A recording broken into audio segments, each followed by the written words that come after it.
Greetings, ladies and gentle readers. I'm Dwarn, and not quite just, but I finished reading Me All the Skills Book 5. It's been out for a little while now. You can see it's got 1,000 reviews. I don't know.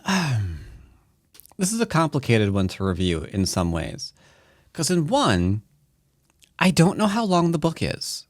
You see that? I think because there's no paperback version of it, I don't know how many pages it is. Okay, you can't see that. Take my word for it. All I know from it is it's all the skills. It's in English. It released March 25th, and it's about 3.4 megabytes. That's about all I know. And the reason why I point that out is because it felt a little bit on the short side to me.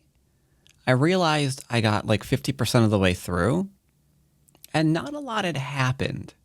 Now, that said, I didn't find anything wrong with it. It wasn't bad. I thought this was going to be a test of the author because it seemed like, what was it, book 3? Yeah, 2 and 3 were a little bit shaky, with 3 being, in my opinion, hands down worst of the lot. But it kind of redeemed on 4 by taking the characters out of where they had kind of wound up and the decisions that they were making and everything that was going on with that, and putting them in a completely new land with a completely new setting and kind of just having a big do-over.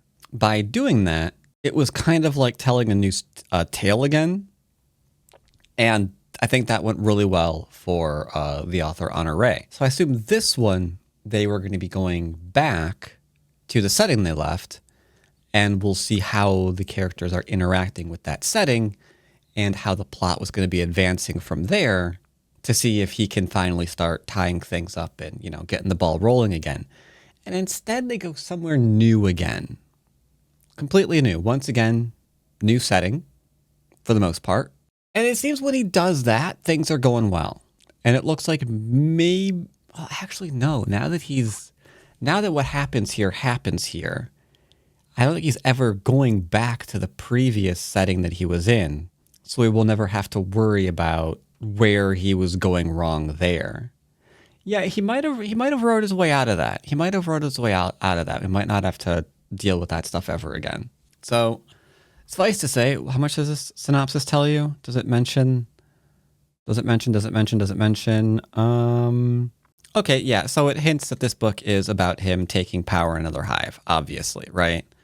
Because he thought it left his leader days behind him, implying that he's going to have to rise up as a leader, and that the leadership has to step aside. So it tells you straight out, yeah, he's going to be assuming command of a hive. Okay, cool. Then that makes it, hard, very, very, very difficult to spoil anything because that's the book, right? Simple and straightforward. They arrive at a hive. There are terrible things happening there. They got to do something about it while they're, looking for their cards to get strong and become mythic and all, because that's their quest, become mythic dragon and card wielder and whatnot. And that tale is interesting. We find a little bit of how the hive works, how it's been completely abused and destroyed by one person. I don't think we're ever getting the backstory on how one person could do all that.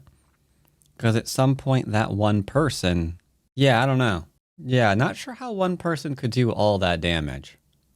Especially to other legendary individuals who are there, because they would have had to voluntarily submit themselves to this other person. And I don't think there's a whole lot of reasoning for why that could possibly have happened. But whatever, we're not going to get the backstory on that. Suffice to say, it happened. They did. Main character's here now with his with his dragon and his friends, and they're going to do. They're going to right some wrongs. They're going to right some wrongs. That's essentially what's going to happen. Now, I think we kind of leave off on mentioning this, but I have a feeling the next book is going to be at least it should be. If it's not, I'll be massively disappointed. It should be the repercussions of a secret that they stumble across during this one. Does it mention? It doesn't, right? There's no way it hints at it. Leadership, assassins, death. No, it doesn't. Okay. So yeah, they find a bit of a secret with the Scourge. That's not what they're called, are they? What are they called again? I don't know. The big evil creature things that come out of the ground and kill everybody.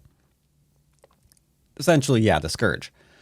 Yeah, they find a secret about them and how they come into being. And in this book, they decide to do something about that one as well, which immediately seems to have the fallout of something very, very terrible happening. And I think the next book should probably be the repercussions from that, especially if they decide to repeat that action. So I think that's non-spoily enough. I talked around that about as hard as I possibly could. But when you get to that section in the book, you'll know exactly what I mean. So I think that's where they're going with it. And that could be cool. It could tie everything together. There are some weird jarring things because there's like the obvious Earth references that I don't think really have a place in the story, in my opinion. And it's kind of jarring whenever I hear anything about that. Just kind of weird, but whatever. Other than that, I think it's a shorter book. Again, I don't know how the size of it. Can I extrapolate what the size is? If this is 3.4 megabytes, what was the first one?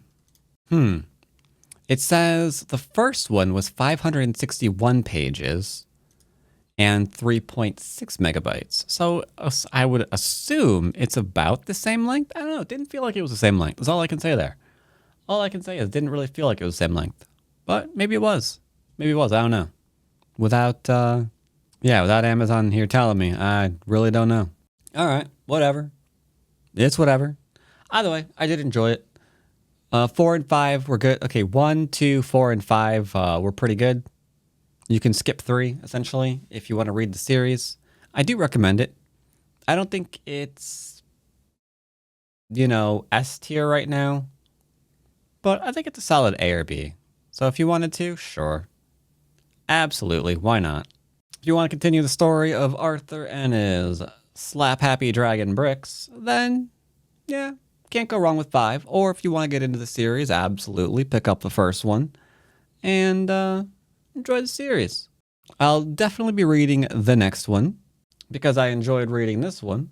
And yeah, happy reading, everybody. I'll see you next time. Take care.